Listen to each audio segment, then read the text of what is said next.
Okay, good evening, everyone, and welcome to the Blockchain Showdown, hosted by QUBIC Labs and powered by Startup Boston. This is our first startup competition, and we're proud to have a prize pool of $20,000 available tonight.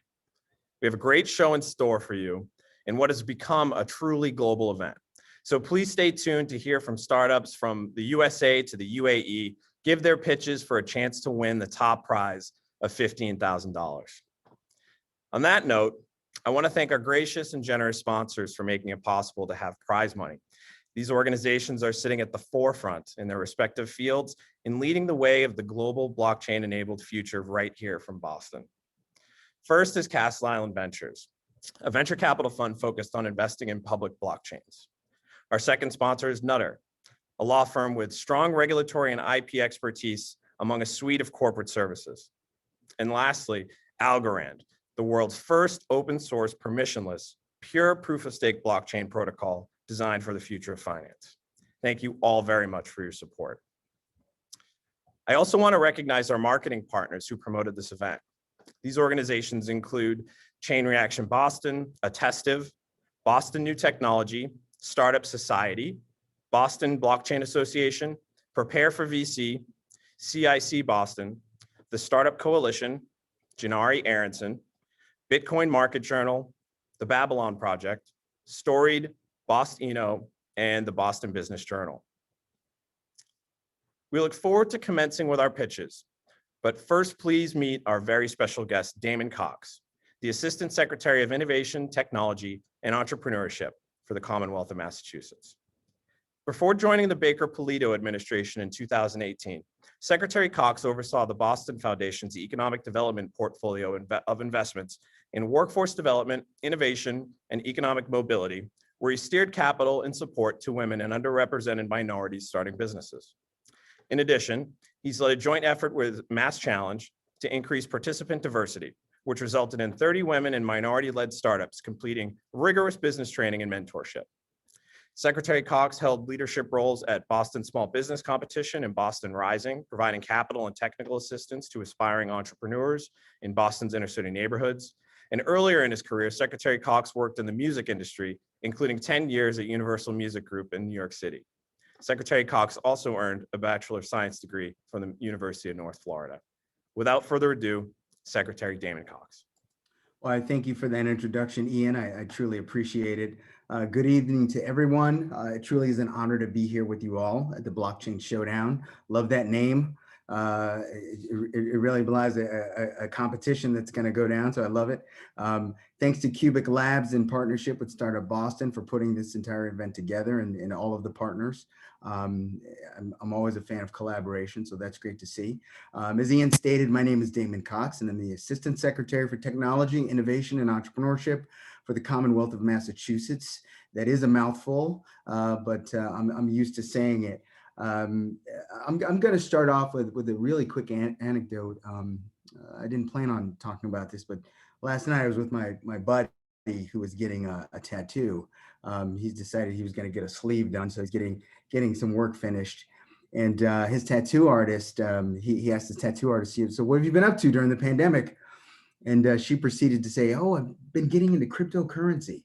So she kind of went down the line, bought Ethereum, purchased some Bitcoin, I've got some Dogecoin, and she kind of went down the list, and she was talking about Coinbase and her different accounts, and then she mentioned blockchain, and so I sat there and I was like, yeah, tell me more. And she went on and gave one of the best layman descriptions of the technology, and I say all that to just say that it really has permeated the mainstream. Not just because the tattoo artist is talking about it. We all know the popularity of cryptocurrency, but it really has come a long way. I think when we first started to talk about blockchain at the state, it was this esoteric technology in which I would mention blockchain and everyone would go, what is that? And I never had a succinct definition of it. And when I did try to define it, people were still scratching their heads. So I think it's something that's more tangible and something that's more understandable now, I think, just given the fact that cryptocurrency and NFTs are everywhere you look now. So I just thought it was fitting to maybe mention that given the conversation today. So while we're here to talk about blockchain, though, if you'll indulge me, I'd like to speak about our overall efforts here in the Commonwealth around innovation and technology. Over a year ago, I don't think any one of us thought that the pandemic would have the impact that it has, that it's had on our society. While many industries were terribly affected, Massachusetts remained relatively resilient within the tech sector. That's largely, of course, due to the fact that we're the epicenter of life sciences and biotech, and a lot of those drugs were developed here. A lot of those companies are based here, and so biotech really has been an incredible beacon for the Commonwealth when it comes to technology and innovation. I had the honor of leading the Mass Life Sciences Center, which is a quasi-governmental agency, over 6 months right during the pandemic. And we did some incredible things at that organization, including putting out about $5 million for coronavirus testing solutions from small companies. And so, COVID really did, cause a lot of businesses to pivot. But, a lot of businesses also remain quite resilient during that time. And so when we think about what biotech and life science has been able to do, I think that's always kind of the North Star when it comes to how are we creating opportunities within other sectors and other technology verticals, and how can we recreate that magic that's happened, right? And so when I first started my position here at the state about 3 years ago, the then Secretary Jay Ash used to always ask me, what are you excited about? What's keeping you up at night? What are you feeling? And I'd always, talk about artificial intelligence and quantum computing. And so I went on a long journey of conversations to kind of figure out what was really exciting the community. And it really boiled down to 5 verticals, and that was artificial intelligence, quantum computing, robotics, fintech, and blockchain. And so therefore, we really decided to double down and put some resources into developing our expertise and our networks and our ecosystems around those 5 sectors. So, fast forward a couple of years now, those 5 sectors have all been recognized as key emerging sectors to further strengthen the Massachusetts tech economy and innovation economy by the Baker-Polito administration in our 2020 economic development bill. So that's really exciting. It was something that we felt we should pursue, and it was able to be included into the bill. And so now there's going to be resources dedicated to developing those spaces. So in quantum, we're putting together a consortium with some institutions of higher learning. That's really exciting. It's still very nascent, but some activities happening there. Robotics is this, this robust space, which there's been a ton of investments, as well as some acquisitions. So that's always fun. And fintech has grown a great deal. We have a fintech working group in the Mass FinTech Hub, of which we hope to one day bring in all of the efforts around blockchain that's happening. During the second half of 2020, the Innovation Institute at the Mass Tech Collaborative, of which I'm the board chair of that organization, along with key thought leaders from across the region, launched a new training program on blockchain technology targeted specifically at government innovators, demonstrating the Commonwealth's commitment to supporting the growth of the blockchain ecosystem. And during this engagement, government leaders throughout the Commonwealth learned the fundamentals of blockchain technology and real-life applications from other governments around the world, and specific applications that can be used within government. Educating the public about this technology and the key adoptions is really important. We intend to keep educating municipalities across the Commonwealth as we build this ecosystem. Now, we wouldn't be able to think big without the efforts of our partners in the public, private, and nonprofit sectors, whether it's Media Shower, the Boston Blockchain Association, or QUBIC Labs. All of these players are key components to building this ecosystem around blockchain here in the Commonwealth. For instance, our friends at QUBIC Labs will aid in the creation of over 1,000 jobs over the next 10 years, which is always extremely exciting to the Baker-Polito administration. That's really speaking our language. Job creation and business growth is a priority for us. So this incubator and innovation hub will be dedicated to developing a thriving ecosystem of fintech, govtech, and civtech expertise in early stage businesses. I'd also be remiss if I didn't mention Mass Ventures. Mass Ventures is the Commonwealth's strategic venture capital team. They find, fund, and foster early stage deep tech companies that fuels economic growth here in the Commonwealth. They focus on tech, but currently they're looking at startups from deep tech. So blockchain would be a deep tech, and those are in our crosshairs. So look them up at massventures.com if you're interested.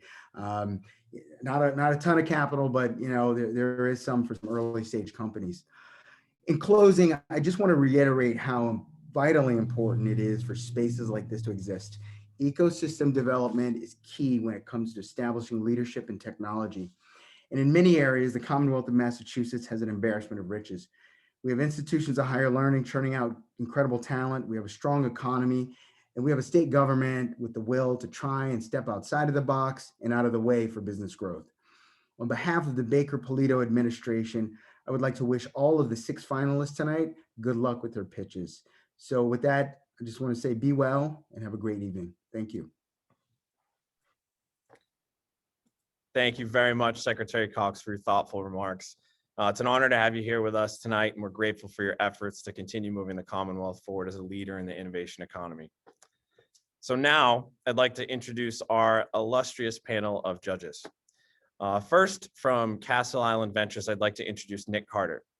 Before joining Castle Island, Nick worked for Fidelity as their first crypto asset analyst, where he devised research perspectives on the public blockchains that he's now investing. He's the co-founder of Coinmetrics, a platform devoted to demystifying on-chain data and bringing transparency to the industry, which recently raised a $15 million Series B led by Goldman Sachs. He holds an MA in philosophy from the University of St. Andrews and an MSc in finance and investment from the University of Edinburgh. If you're not a current subscriber to Castle Island's weekly newsletter and periodic podcast On the Brink, I highly recommend that you do so right now. These guys are up to the minute on the entire crypto and blockchain marketplace. Please welcome Nick Carter. Glad to be here. Thank you. Thanks, Nick. Next, my dear friend and fellow Duke Blue Devil from Nutter, Josh French. Josh is a partner in Nutter's corporate and transactions department. While Josh advises clients in many areas, his relevant expertise is as lead counsel to venture capital investors in connection with venture and growth equity investments in operating companies, as well as the management of such investors' portfolio companies. Fun fact, if you followed any news or information around the federal government's PPP loan scheme, then you saw Josh at the forefront of navigating these uncharted regulatory waters. Please welcome Josh French.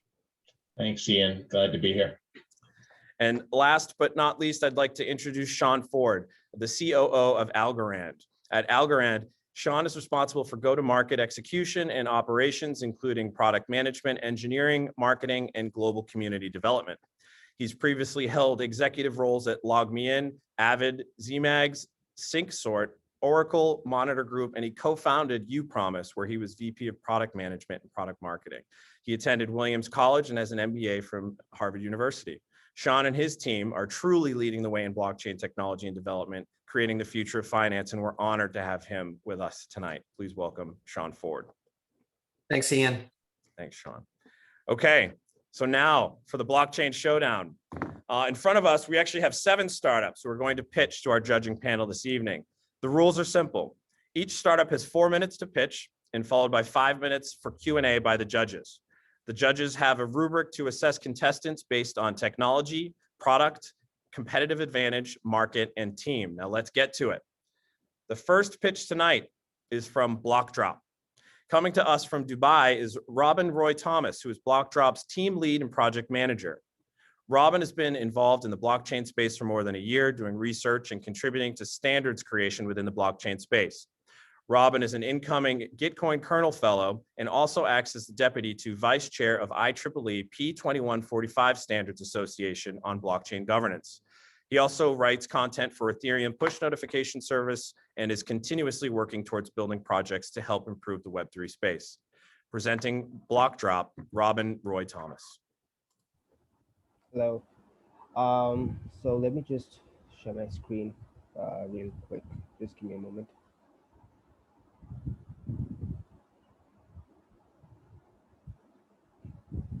Yep. Can you see my screen right now? We got your screen if you want to put on presentation, but there you go. Yeah, perfect. Okay, so yeah, hello everybody. Today I'm going to talk to you about Blockdrop, GUI drag and drop smart contract builder. So the problem that we want to solve is basically currently in the blockchain space, you can see two kinds of people. Okay, one is the developers, the ones with technical blockchain knowledge. So they actually build ideas. And the second type of people that we see are those with a general conceptual knowledge of blockchain. Those who may have ideas, but they do not necessarily have the skills to build upon them, right?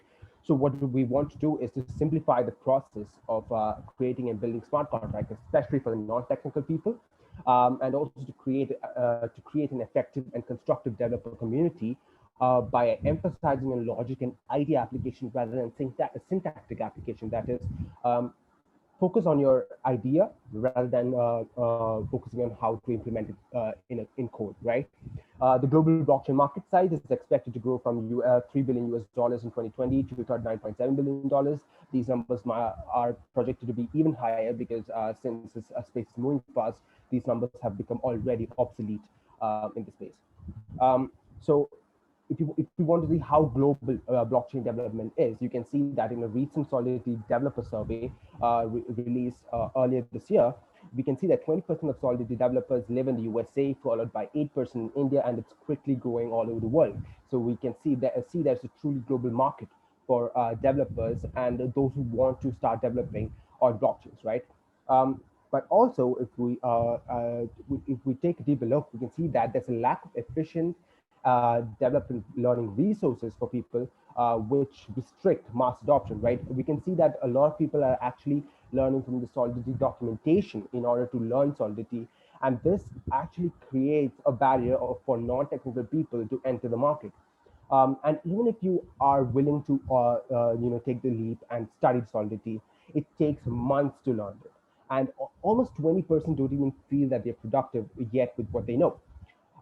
And throughout the survey, we can see that the tooling and complexity is one of the most dreaded and disliked features in Solidity and blockchain development, especially because there are a variety of reasons, and one of those reasons are the low-level code and the low-level architecture that Solidity provides, which is not preferable for non-technical people, right?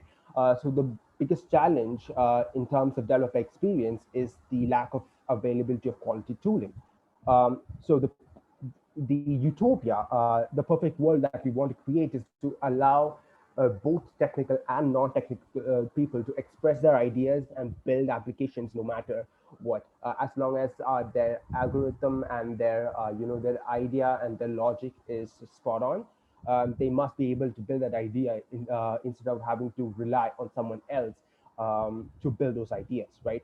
So currently Blockdrop is in an R&D phase. So we're trying to figure out how best to design our Blockdrop studio in order to enhance user and developer experience in a very intuitive and clean way. We're also designing a website and landing page as well. So what are our MVP goals? We want something to have a clean UI with a seamless drag and drop experience, and the ability for users to build their smart contracts and deploy to testnet and mainnet, and provide easy on-ramp to Blockdrop's development tools, such that it's not a barrier for them, and it'll be really quick for them to pick up on how to build stuff, right? One of the major validations that we have had of our idea is that we place among the top 3 teams in the World Blockchain Hackathon, which is conducted by the Babylon Project, which is a very huge hackathon, which had almost 1,000 participants from 65 different countries, and we place among the top 3 teams. Robin, which thank we you very consider- much. That's time. Okay, sorry. Great. Then. So, And now we can open up the Q&A to our judges.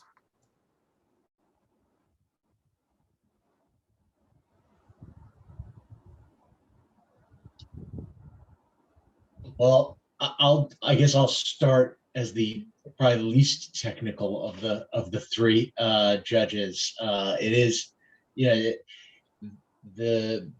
blockchain is something that, we as lawyers are continually trying to wrap our heads around and know that it's coming and we need to be ready for it. So, can you give me a little bit more insight? Maybe there was more to it in the rest of your presentation that you didn't get to, but sort of, take me through what is a dolt like me? Is this something that I use in my daily life as, helping to negotiate contracts for my clients? And do you anticipate that your user base will include, someone like myself? I mean,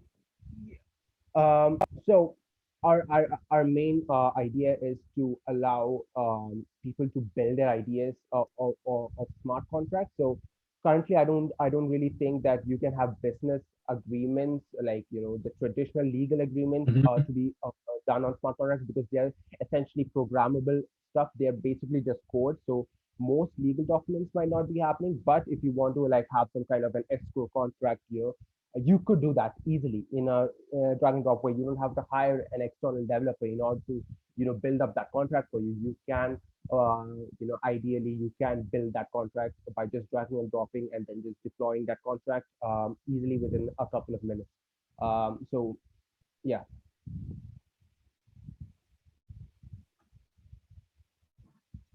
I thought this was great. Thank you for sharing. So there's so much you can do with this tool that doesn't address some of the things that we hear a lot of what people are running into, specifically around things like Ethereum and other smart contract platforms, which is the fee problem.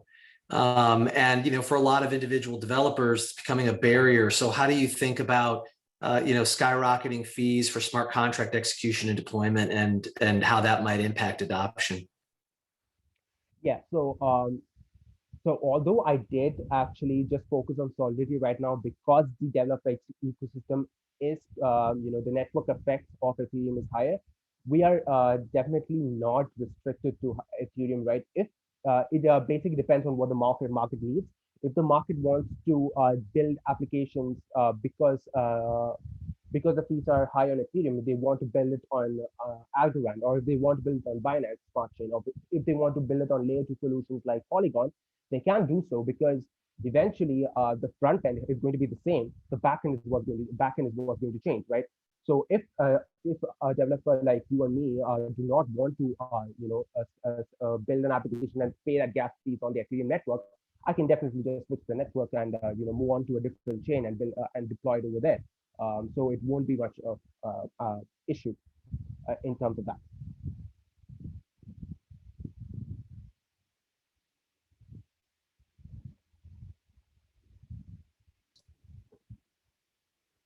Okay. If there are no more questions, then thank you very much, Robin. Appreciate it.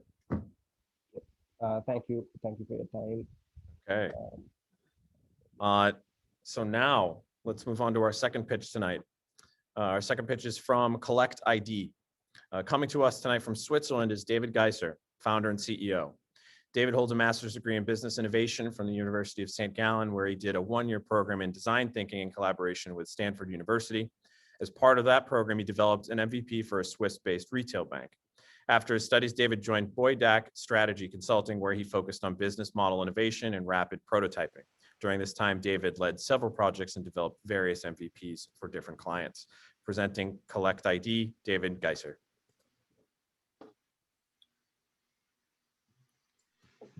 Yeah, welcome. I'm David. I'm the CEO and founder of Collect ID, and we see ourselves as the truth behind products. Almost $2 trillion worth of goods are being faked every year, and consumers face the risk of buying those counterfeited items instead of authentic ones. especially when they shop online or when they shop on secondary markets. Collect ID solves this problem by combining blockchain and IoT technologies to create a secure ecosystem for products, brands, and their consumers. So how does this work? Each product gets equipped with a unique NFC tag that contains a unique identity. This identity is dynamically encrypted, so it's not possible to just read out the tag and copy it or duplicate it. And it's assigned, or it's attached to the product in a way that when you remove it, it either destroys the product or the tag itself. We then take this unique identity, we create an NFT on the blockchain out of it, and we assign it to the respective owner. And since this information is not is immutable and not changeable in the long run, it's a very secure and very tamper-proof system. Users simply use their smartphone, they tap the product, they immediately receive the information whether the product is authentic or not, and they can easily store it in their personal collection. They can trade it to anyone with the authenticity guarantee or to share it with someone else. So to summarize this, we can stop counterfeiting and increase financial obstacles of counterfeiting. And at the same time, we can increase the resale value of any product. So whenever you want to resell it, you're able to do it, so the value will become higher. We started this solution 1.5 years ago in the sneaker market, and we gained quite some traction. We integrated it with some first brands. We built up a community with more than 7,000 collectors. And then last summer, we went on to the sports industry, where we created some first products within this industry together with football clubs, with ice hockey clubs here in Europe. And we have a very clear strategy how to further grow and to integrate our technology into more products within the sports and luxury industry. Our business model is rather simple. Customers on the B2B side, they pay per product added to the Collect ID blockchain. And this is a one-time fee. This is important to calculate the revenue on the products.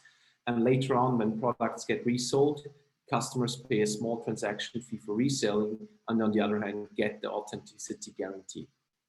We have a strong team. I've already been introduced by Ian, so I will keep it short. Jeremy is our head of blockchain development. He's based in Florida, United States, and has a background in various startups in the blockchain and decentralized ledger technology.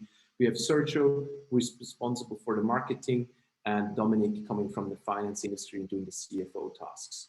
Last slide, what did we achieve so far and where do we want to go? So we won first paying clients, we built an active community, raised more than 1 million seed investment and built a very stable product.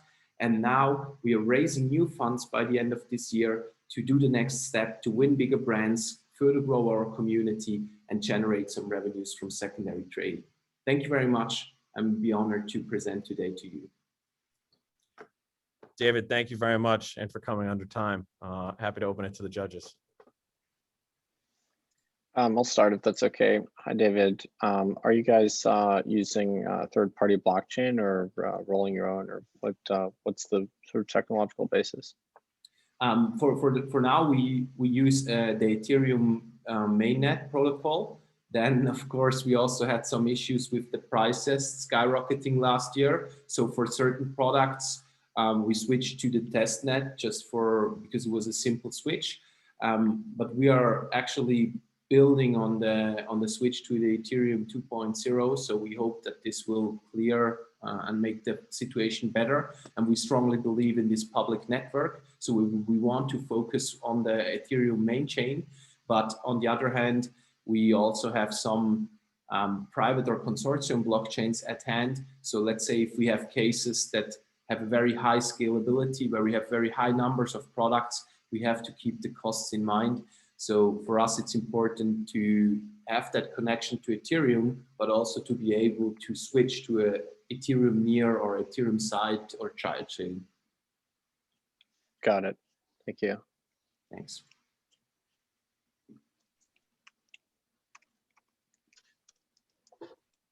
It's impressive. You guys have done a lot in what I presume is a relatively short time, and to have raised $1 million in seed funding, that's a great, first start. What is your sort of game plan in terms of timing of next round and what sort of the exit strategy? Obviously very early at this point, but what do you foresee for the future? Mhm. Thank you very much for this question. So yeah, you're right. So we just started, and I think the whole crypto scene, also some of us are in the crypto scene for quite some time. It's still very young, and there is still a lot of people that have not touched this area. So for us, the next steps, the first next step is to close our, I would say, pre-Series A round. We want to close this by the end of the year, and we aim to raise around 2 million. This will keep us operative for at least the next 1.5 years, even without substantial revenues. And in terms of exit, I mean, to be honest, first of all, I just want to build a serious business. But of course, from an investor perspective, it's always important to keep the exit in mind. And we see various options. So on the one hand, we are, for example, speaking with the eBay authentication team already. So this could be an exit partner, a platform. On the other hand, we have a lot of brands or luxury conglomerates like LVMH or other companies where a potential exit could work. Or we have those traditional authentication companies, for example, in the football world, they work with holograms and stuff like that. So there is definitely plenty of opportunities to exit the company at some point.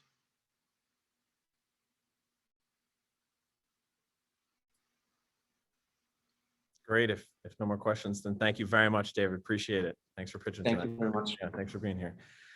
Okay, let's move on to our third pitch tonight from Distributed Town. Coming to us from Italy, Alex Perico is the founder and governance architect of Distributed Town.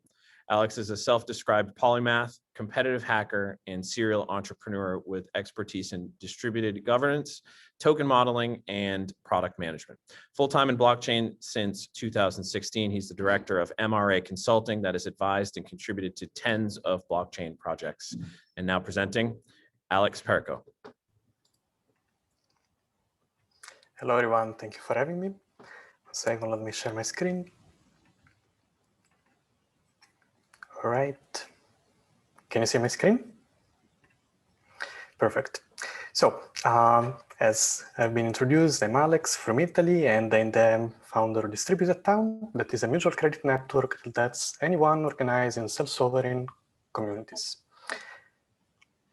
Now, we've seen how during the pandemics, it was really hard to communicate, to collaborate, and to work together. So people had to find alternative ways to do it.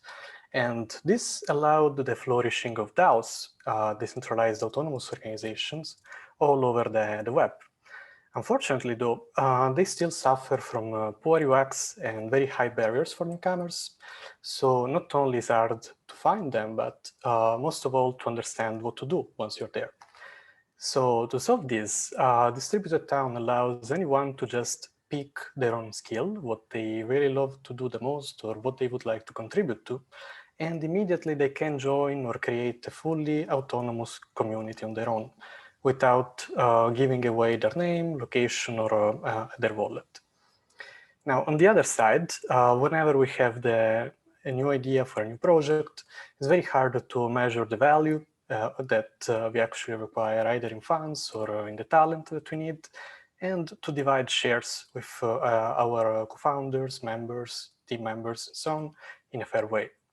So to do that, Distributed Town and any D-Town community starts directly as a financial agreement regulated by membership and individuals. So each community has its native currency for peer-to-peer tasks, a treasury to administrate the funds, and a distribution algorithm that fairly reward members based on the value that they contributed to the community. Now, on one side, we have our competitors that use this generalized purpose, so trying to build every community exactly as the same as the others, and the bounty approach. So tasks are confusing, and most often members are only incentivized by a short-term financial reward instead of mutual support and long-term sustainability of the project. What we do instead is to create a fully self-sovereign community by default, using an actual ERC 1155 contract, using a mutual credit system, so to evaluate value fairly and measurably, and multi-purpose organizations. So you can already start with open source and DeFi for the most technical projects, with art and NFTs for the most creative ones, and for local projects and DAOs for something that is either local or for distributed purposes and distributed teams. All our product is entirely composable and it uses only blockchain exclusively. We have a profit sharing model that is native to our contracts. We're built on layer 2 on Polygon for almost gasless transactions. We use decentralized oracles to verify tasks off-chain with an off-chain signature mechanism. And we use a skill wallet identity that is an NFT on its own and is a self-sovereign identity that uses a persistent storage for truly pseudonymous users' metadata. As you can see, we're already a suite of products by default, and all of this can be utilized either on our platform or out of the box integrated in each one of our partners' platforms, not to migrate the community. Together with me, you already know me, Milena is my co-founder and she's our tech lead. And together we have about 10 years of experience in blockchain. Plus we have a lot of nice people that are working with us for a very long time and we are fully organized as a DAO ourselves. We started about 6 months ago and we won a few competitions, most of the top blockchain competitions in the world, from If Global to Chainlink to the Filecoin track. Thank you very much, Alex. That's time. Yeah, I had finished, so thank you for having me. This was Distributed Town, and we're building a system that is based on value instead of money speculation. So. All right, let's open it up to the judges.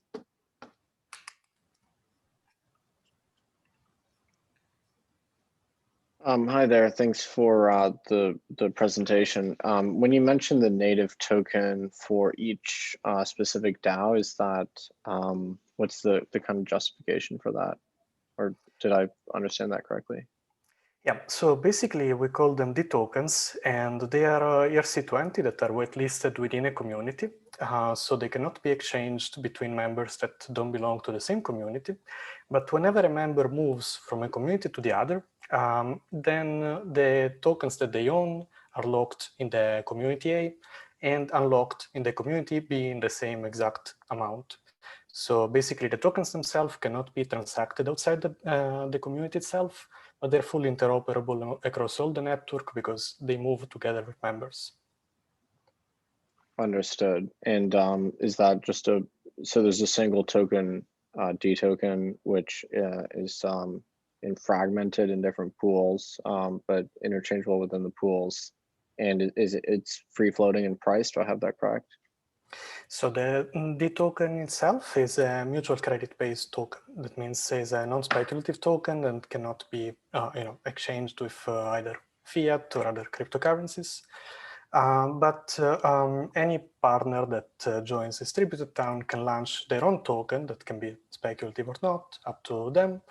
And based on the amount of D tokens that any member of any community owns, they will receive a share of any token that is distributed across the network. Plus, every time there are transactions within the network itself, in our liquidity pools with Aave, there is a network fee, obviously, and any member of any community that has these D tokens, basically they're used as a reference for the amount of funds that they will receive, the amount of shares that they will receive. So it's a sort of a reputation scoring system. Got it. Thank you. My pleasure. Thank you for the question. Any feedback? Anyone? I'm all yours. Yeah. Hey, Josh. So, I'm sorry. I'm the token business focused, I guess, person as opposed to the tech focus. Thank God Nick and Sean are here to make up for it. So it's an interesting concept, and what is sort of the model that you're seeking here? What is what do you need to scale this to where it becomes something that you envision it to be? Well, you can see it as what we're trying to build is basically a mutual layer for collaboration. So all the different existing DAOs that are in the space can join distributed town as a non-competitive protocol, and basically what they can do is expand what they're offering, what the members already have on distributed town.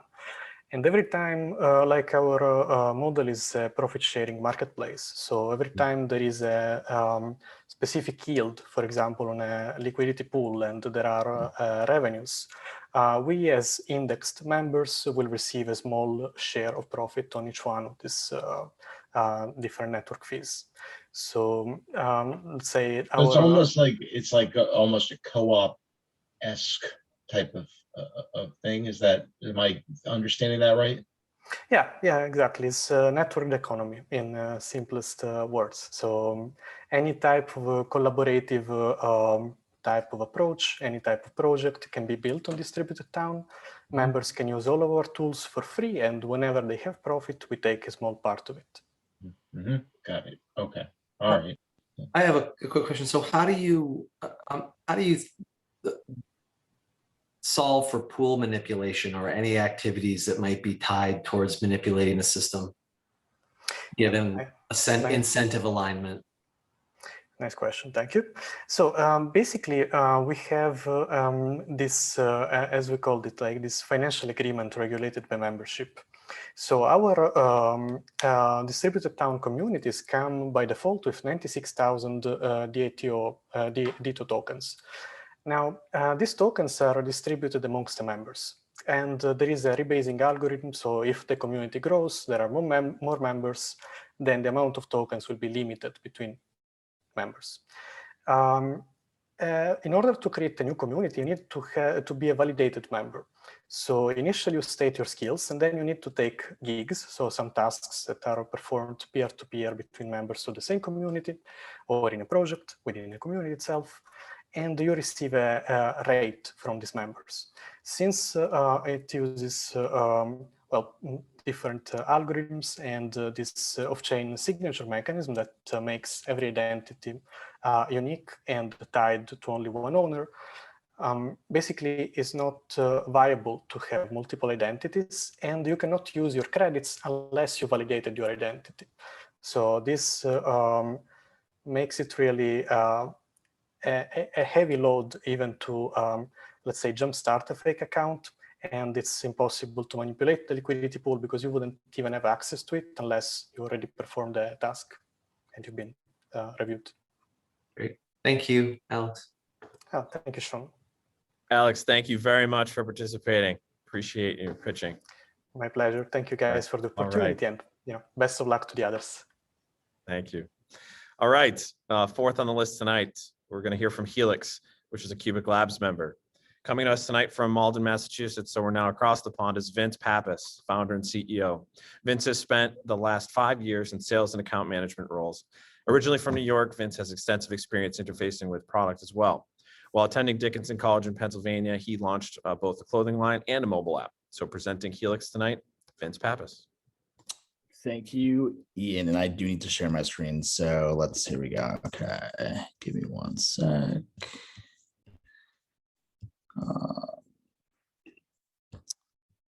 Ian, I might be having a share screen issue. So give me one moment. I'm not sure why this is not letting me share. Let's see. One sec.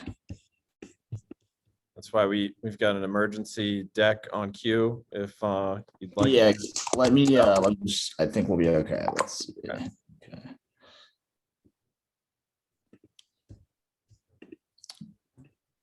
Here we go. Okay. Can you see my screen? Yes. Okay. I'm going to enlarge this. All good? Is that sharing? You're good to go. Awesome. Great. Okay. Thank you. So I am Vince Pappas. I am the CEO and co-founder of Helix. We are an early stage startup, blockchain startup. We are currently a team of 3. So we have a lead developer, our CMO, and myself. So before I'm going to dive in actually. So just to kind of get started, the goal, Helix is a social blockchain. So the goal is to allow people to monetize off their content, data, and really go viral through the platform based on the demand for people's profiles. To start, have you ever wished you could, directly monetize from your investment in a friend that you believe in is going to make it big one day? I have had that issue. So something I've always wanted to do is be able to invest in people that I think would be, more successful later on in life. So perhaps, Travis Scott, for example, Tom Brady, Beyonce, or Margot Robbie, but before they were famous. Or maybe you believed enough in yourself or your personal brand to accept an investment in your future value. And have you ever noticed how much of your data and information is, really actually being leaked and sold to other third-party sites and vendors? Do you know who's tracking you, or if there were any unauthorized logins to your Instagram lately, or do you know how many of those applications on your current phone have access to your, your location, or your photos, or your microphone, and what they're doing with that access? Helix leverages decentralization to create this verifiable, trustworthy, traceable, scalable way of investing in people's personal brands through exclusivity. So I'm going to dive in a little bit. So the problem we're seeing and what we're trying to solve for is that, everyone is really a content creator, and we all are. I mean, if you're on LinkedIn, if you're on Twitter, if you're on TikTok, if you're on Instagram, if you're on Facebook, you are creating content, whether you realize it or not. Is it valuable? It could be. So the opportunity for some is hard to seize. Every underdog should have access to financial and social investments when they scale their personal brand and bank account by means of their content and owning someone else's. Monetizing off your social content, so music, art, posts, images, is also very difficult, and it should be more exclusive and scalable. And as I mentioned, social media is pretty invasive, so we're giving away a lot of our content and information for free. So we're trying to use this to leverage the blockchain to be an incredible financial opportunity, to really capitalize on decentralization and and make yourself valuable from your profile. So the product is a social blockchain platform that leverages decentralization and virality so that anyone can tokenize themselves, similar to an NFT. So people would be their own NFT. So we want to empower people to take back control of their data and privacy and monetize off their exclusive content by means of blockchain and virality. So if your profile is highly sought after, the more it is, the more viral you become, the more you trend, and the more valuable you are.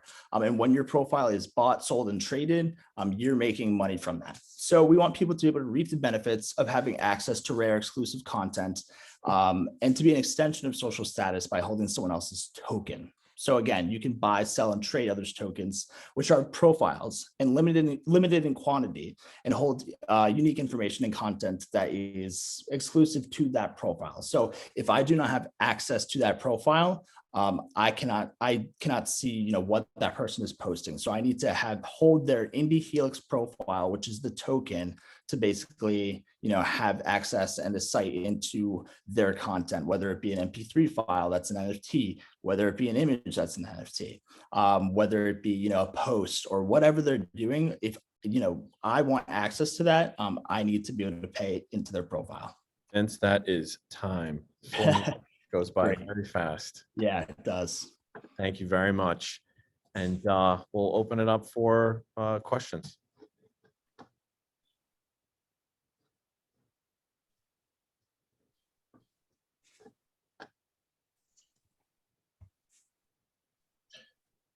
This may be. There we go.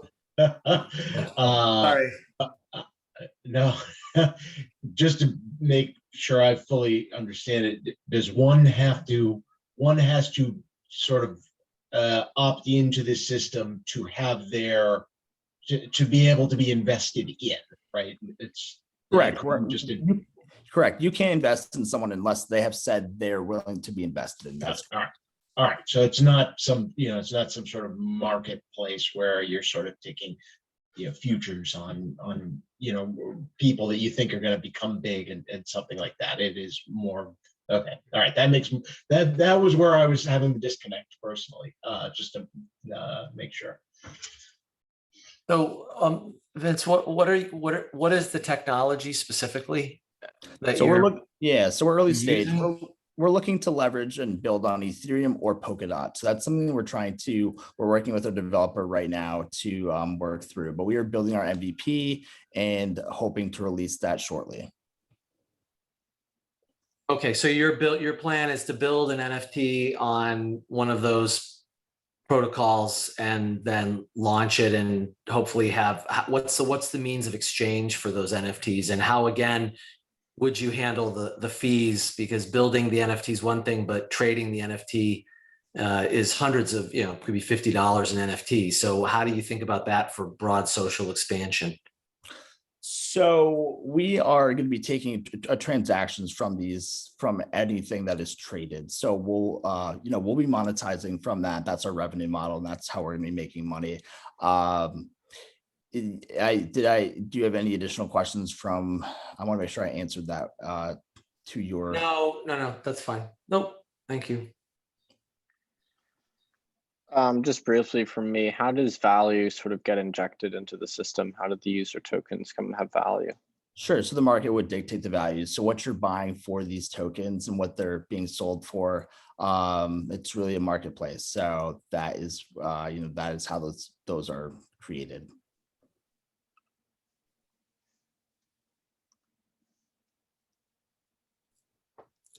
All So right. based on demand for these profiles. Yep. Okay. Thank you very much, Vince. Appreciate it. Thank you. Thank you. All right. Number 5 tonight, pitching is Hippo. Coming to us from Boston is Jacob Janik, creator of Hippo.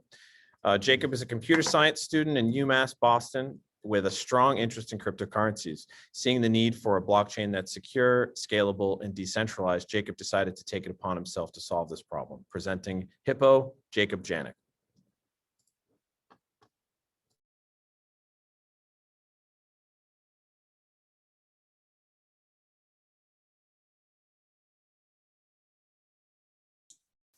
Oh, sorry about that, I was muted. Okay, my name is Jacob Janik, and I'm the creator of the Hippo blockchain. Let's start with a recap of proof of work. So proof of work is a consensus algorithm, and it's the most popular consensus algorithm, and it's also the oldest. And so we know it works and we trust it, but we also know it has one major flaw. The flaw in proof of work is that it's not scalable. So you can see Bitcoin has security and decentralization, but not scalability. And that's what Hippo does. It adds scalability to proof of work. Hippo is an acronym for Human Intelligence Powered Proof of Work. That means humans do the mining, not computers. So when you have human miners, anyone with internet access can start mining instantly. All you have to do is visit the website, and then you can close the website whenever you're done mining. And there's no learning curve. All the transaction fees go directly to the miners. So that's how the miners make money. And this creates a balance where if there's too many miners, there won't be enough money for the miners and they'll stop mining because no one's going to mine for 25 cents an hour.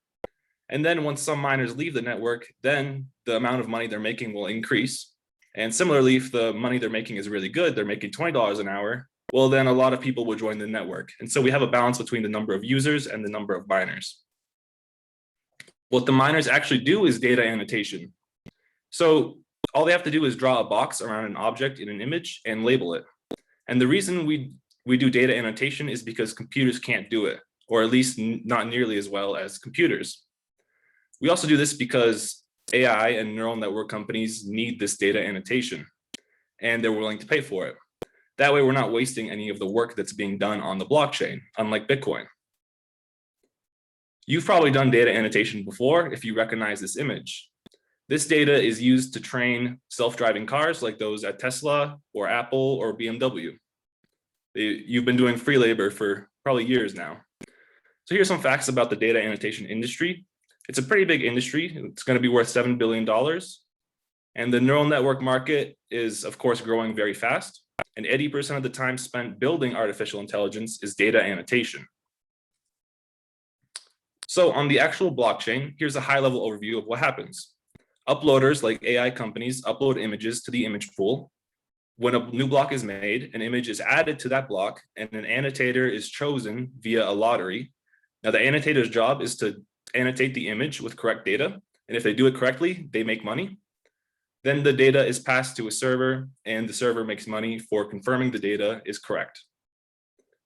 Other blockchains have nodes communicating directly to each other. On Hippo, we have browsers which can't communicate directly to other browsers. So browsers must communicate to servers. Now the server's role, as I mentioned, is to relay this data and ensure that the annotation data is correct. If it's not correct, then they won't have people requesting them for data. On the roadmap, we're about at stage 1 out of stage 6, and that only took about 2 or 3 months of me coding, and I'm a full-time student. So that should give you an idea of how long this blockchain has before it's fully completed. And that's it for me. Thank you. Thank you very much for that presentation, Jacob. Happy to open up questions to our team here. So Jacob, is this effectively just a cryptocurrency with a useful proof of work element? Yes, it solves the blockchain trilemma by adding scalability to proof of work, and the work that's done is useful. Where does the enhanced scalability come from? So you can compare these here, and it basically has to do with the fact that the fees and the speed, well, of course, the waste in terms of energy is much lower, and we're not wasting people's time because that time is useful. The fees are much lower and they're scalable because the fees are calculated as the number of users on the blockchain divided by the number of miners. So if the fees are very high, miners will make a lot of money and then more miners will join the blockchain and that will even out the fees. And then vice versa is true. If the fees go super low, then miners will leave the blockchain because they're not making enough money.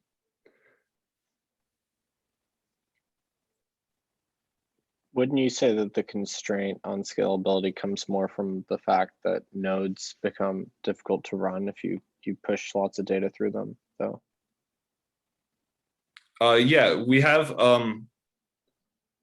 there's multiple different servers, hopefully thousands and thousands of servers. And so they don't get overloaded, and servers make money for relaying this data. So that motivates more servers to join the blockchain and relay the data. Got it. Thank you. Thanks, Nick. Sean or Josh? Okay. All right. Jacob, thank you very much. Appreciate it. Thank you.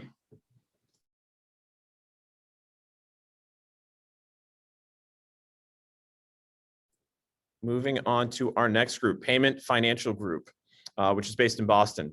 Payments pitch will be delivered by George Adden, CFO and director. George is an accountant by trade and an angel and PE investor in several startups. A self-described tech-savvy entrepreneur, George also has experience in bringing startups to public markets. Presenting payment, George Adden.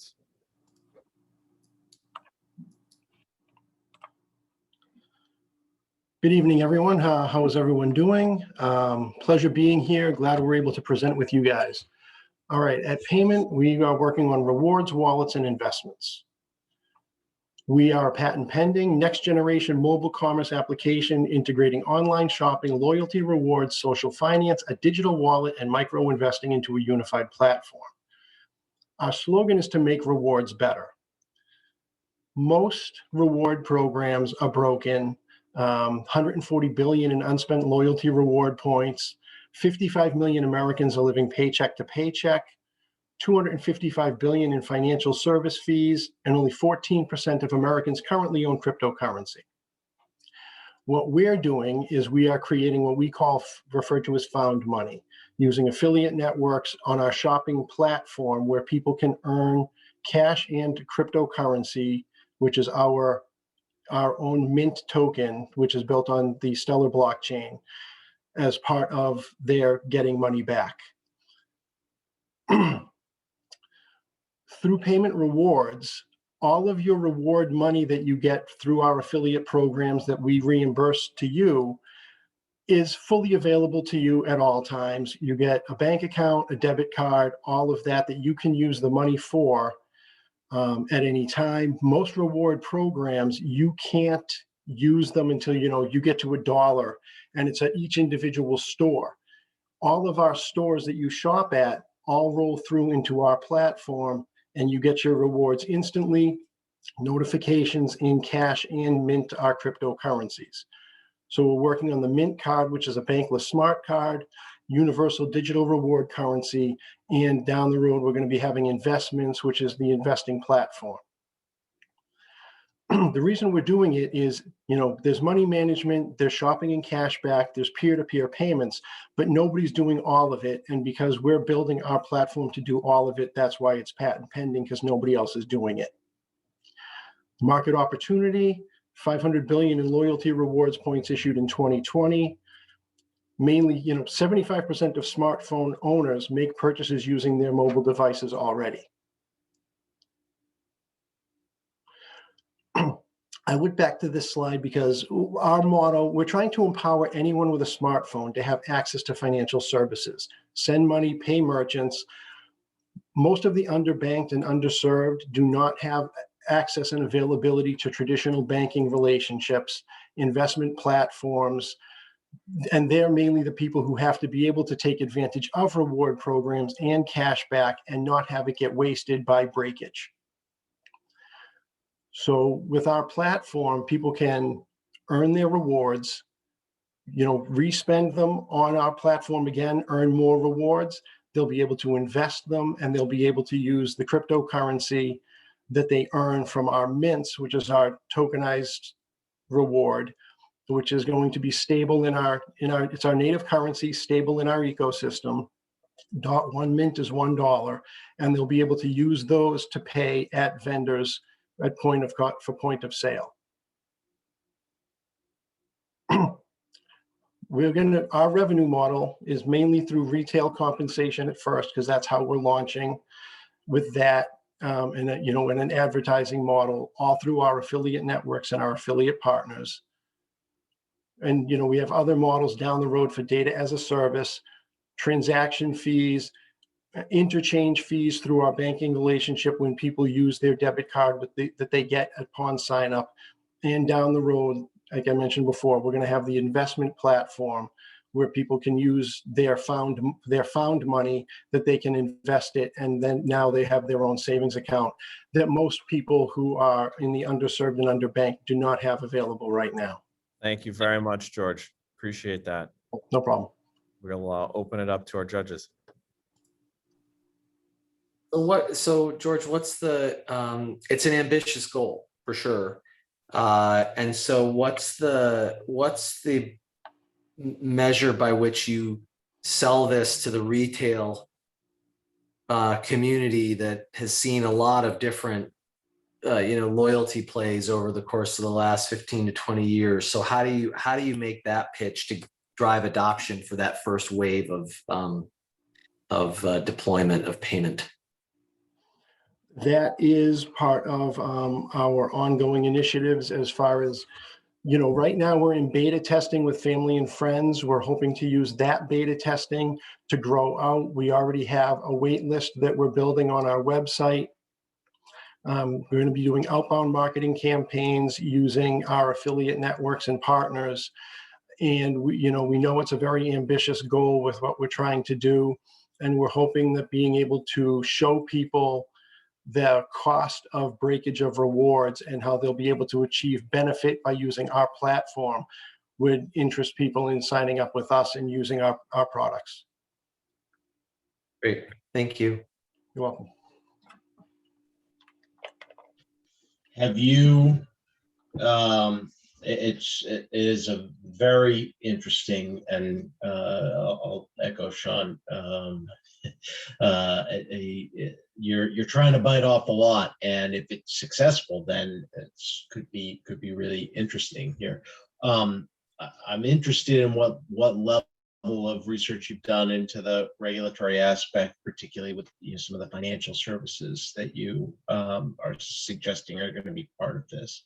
And maybe that's a down the road thing, but I suspect that's going to be something that you want to spend a little time on. Yes, we already have.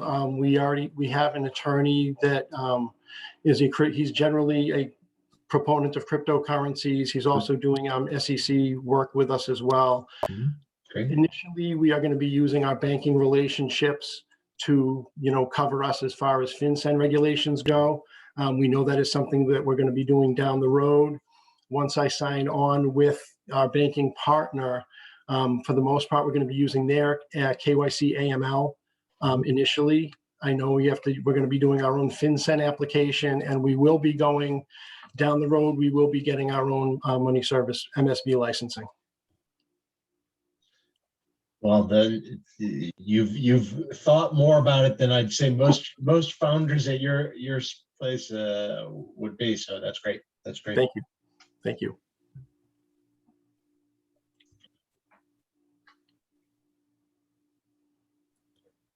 Looks like your questions have been covered. Thank you very much, George. Appreciate it. Richard. Great. Thanks, Ian. Thanks for having us.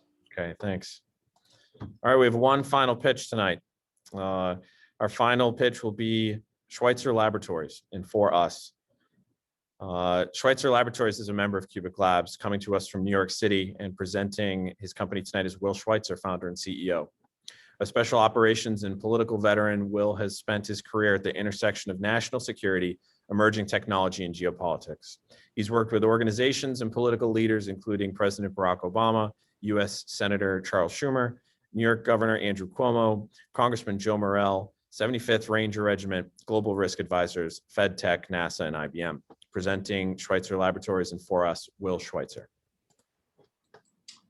Hey, good to be with you guys. Let me pull this up. Can you guys see this? Doing good? You're good. Okay. So thanks for the intro. Thanks for hanging on till the end. My name is Will Schweitzer, founder and CEO of Schweitzer Labs.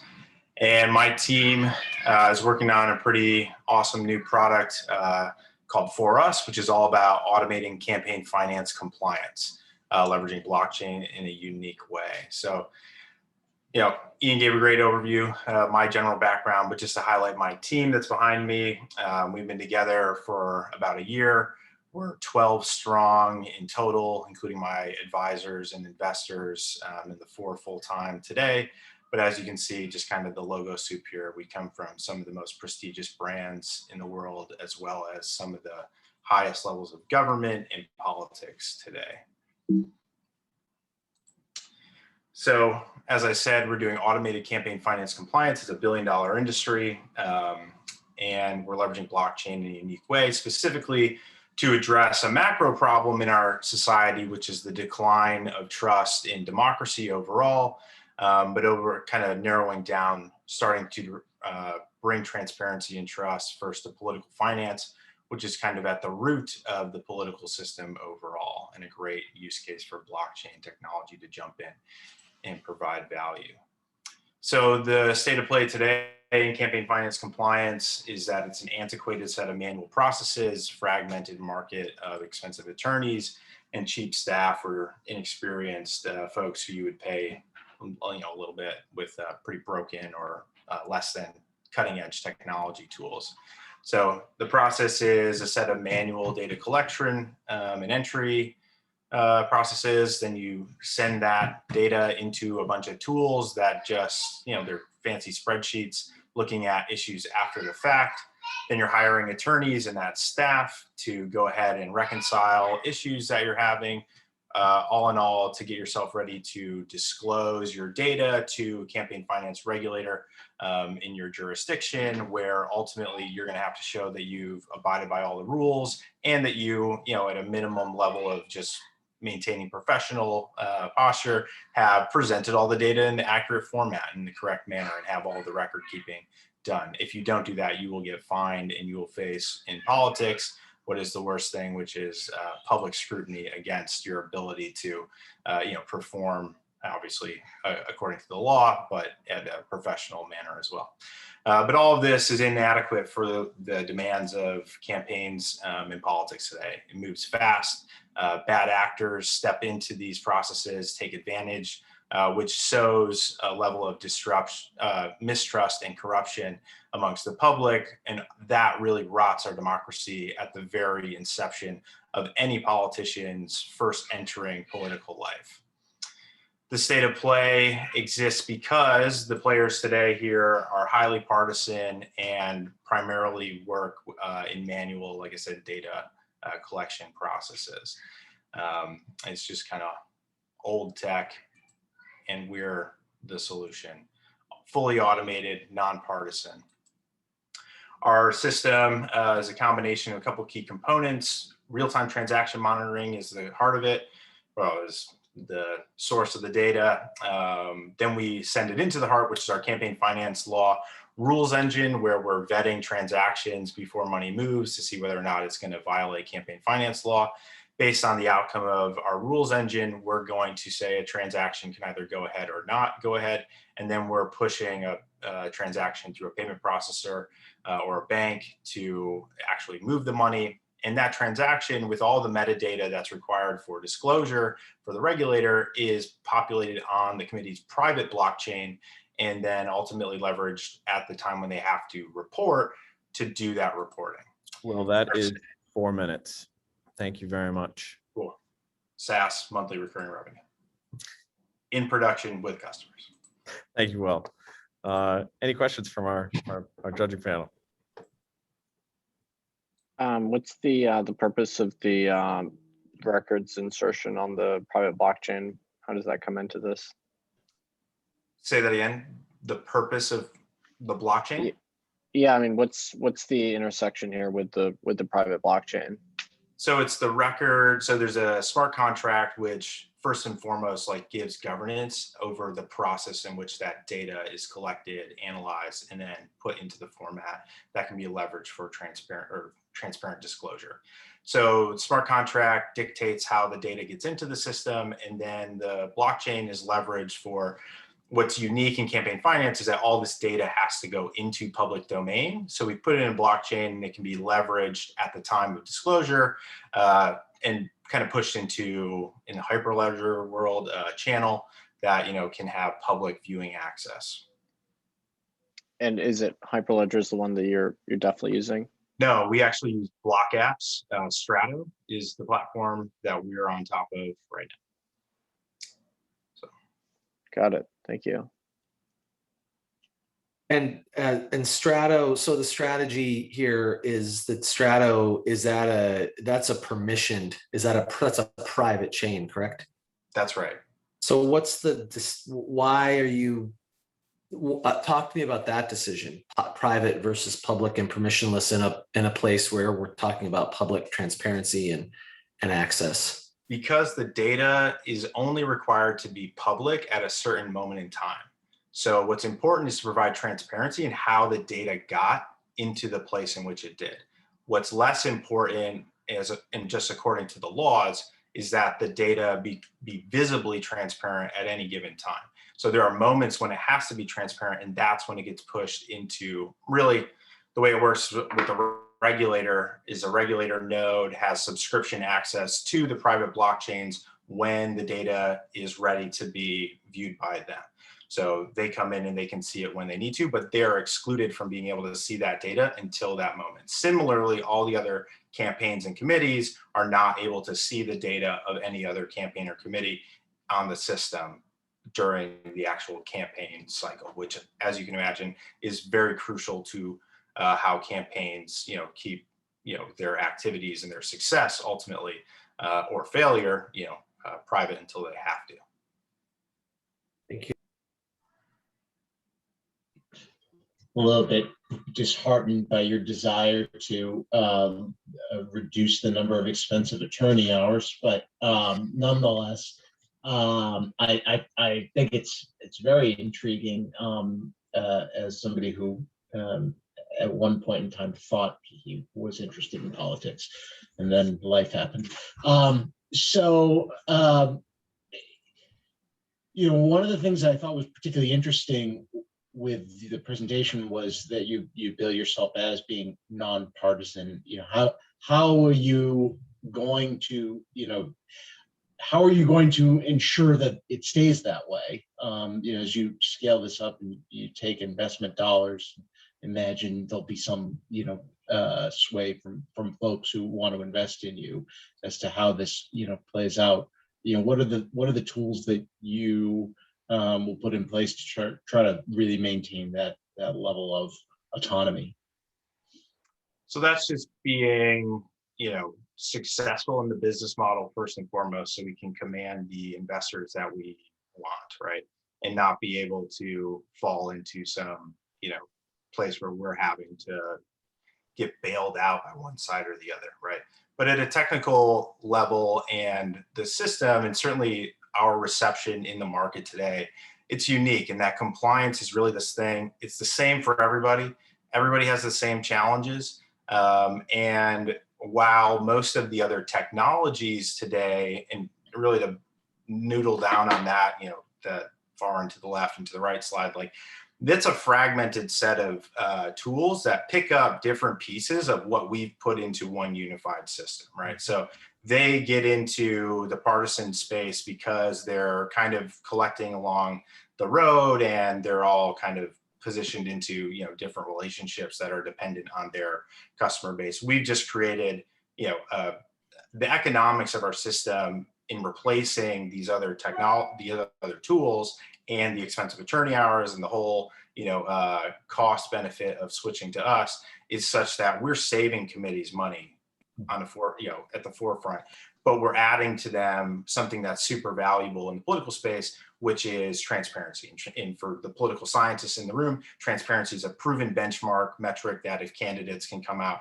and show that they're actually more transparent, that actually translates in more voters voting for you. That's a proven metric that we in political science preach to candidates, and we try and bring it up and say, anything you can do to be more transparent, that's going to get you more voters. And that's the thing that you care about the most in politics, is more people voting for me.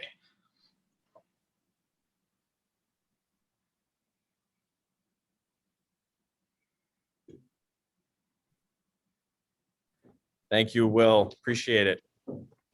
Yeah. Okay. Now that's our last pitch, the judges have the unenviable task of tabulating their scores. We're going to give them just a couple minutes to do that. And myself and Stephanie Rulick, who's been behind the scenes this entire time, are going to take a couple minutes just to introduce ourselves. So I want to tell you a little bit about QUBIC Labs. We're a startup incubator and innovation hub. We're dedicated to building a thriving ecosystem of fintech, govtech, and civtech expertise in early stage businesses down in Quincy, Mass. Where we've been working to spread the entrepreneurial and innovation love south of Boston. So our goal is to create 1,000 jobs, or aid in the creation of 1,000 jobs over the next 10 years. We're structured as a nonprofit, and we're supported by our founding sponsors, Fox Rock Properties, South Shore Bank, and Foley & Lardner. For more information on us, please visit our website at QUBICLabs.com. And now to Stephanie. Hey guys, I've been behind the scenes the whole time, but I'm excited to finally talk. I loved the pitches, so awesome job to everyone who pitched tonight. I learned a lot about the blockchain space, a lot, so I really appreciate it. But my name is Stephanie. I am the founder of Startup Boston. Startup Boston is a 100% volunteer-driven organization. Basically, we create events for the startup community here because we just really like the startup community. I myself am a former founder. I now work at a new startup called Goldcast. I run customer success there, and I basically created Startup Boston because I was new to the startup space. I had no network. I had no idea what I was doing, so I decided to create events to go and network with people and learn all of the things that I didn't know. And that's kind of grown. And we're on year 5 now, and there's about 45 of us on the team. So really excited to be here tonight. I personally was excited to be working with Ian and the QUBIC Labs team because I actually live in Quincy as well, and they're right down the street from me. So I was like, yes, I have to get involved. So again, awesome job. You can learn more about Startup Boston if you go to startupbos.org. And yeah, Ian, I guess I'll let you take it from here as we kind of figure out who the winner is. Yep, we have figured that out, and it was very close. I don't know if the judges have any final comments about the pitches that they've seen tonight, We had 7 very interesting concepts and 7 great enthusiastic entrepreneurs. Would love to just hear some final summation of comments if you have any. Well, first of all, I thought that, it's an unenviable task to have everybody jump in and try to fit everything into 4 minutes when they care passionately and probably are glossing over a massive number of details to fit that time. That's the challenge. I think a lot of good innovation, excited to see the use of all, number of different types of blockchains. I do think that, really commend everybody just for the effort and for the innovation. That was the biggest thing that came to me, was a lot of creative solutions to problems out there. So good work. Thanks, Sean. Yeah, I'll just chime in briefly and say, enjoyed the pitches, really broad, different scope of ideas, really interesting stuff. I don't know if I could boil down a pitch into 4 minutes, so my sympathies there, but valiant efforts from y'all, and yeah, thanks for participating.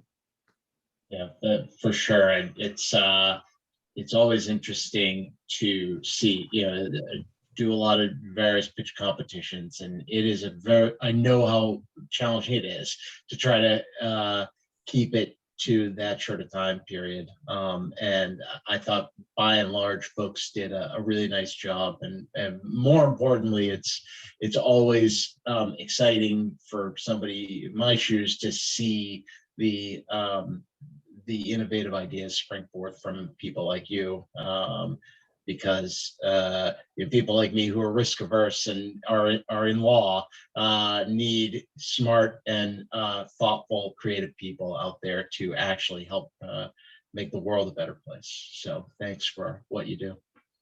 Thank you guys very much. And who just popped on the screen is John O'Keefe, who's my co-founder and CEO here at QUBIC Labs, who's sitting right next to me, and we're both on separate computers. So Stephanie, are you ready? So I was muted, but I am ready. Okay, good. All right. So we can't obviously present a big check in person, which is very disappointing. I think every person that has a pitch competition wants to do that. So we hope to be able to do so at a future date, hopefully at the second Blockchain Showdown next year. But for the runner-up, these scores were very close. So for the runner-up, we want to congratulate Collect ID and David Geiser on coming in second place in the Blockchain Showdown. Congratulations, David. I think he should be still out there. If he is, we'd love to hear from him. He's here now. Okay. Yeah. Thank you, Ian. Thank you, Steph, and of course all the judges. I'm very honored to achieve this runner-up with Collect ID. And also my team, most of the team, I guess, are in bed already. We will share this tomorrow. And thank you very much. We are very honored. Thanks, David. Congratulations. We're happy to have you participate. Okay. And so the winner of the Blockchain Showdown, this is a company that's based in the United States, and we're proud to call them a member of QUBIC Labs, Schweitzer Laboratories, and Will Schweitzer. Give me 1 second. I am bringing Will on stage so that he can say a few words, but congratulations, Will. Is